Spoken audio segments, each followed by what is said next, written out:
I was actually in the west part because I escaped like 6 months before the wall came down. I was on the other side, and I watched also by accident the show where Chapovsky said like the wall is open, everyone in East Germany can travel.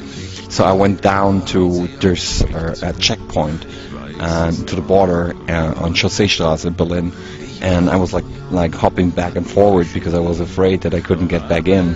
So it was a really special moment. I was just by myself, and I just felt really like wow. I mean, like being like well, growing up in East Germany, it wasn't a big problem for me, because as a child you just felt really protected, But when you started to become more curious about things, then all of a sudden all the problems started, because you realized you're in jail. There's certain things you couldn't ask, and there's certain trouble you got into, and that was a time where, for me, I felt like, wow, I can't breathe anymore.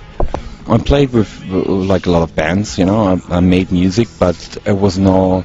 I mean, you always had to be underground. There was two ways: the underground way, and then the other way was to have to study, and you had to make like a profession out of music.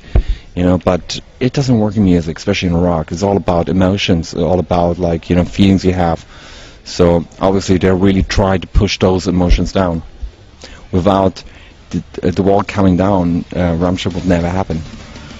I mean, there's a lot of changes in my life, but I still like be grateful about like living in both situations. I don't regret anything.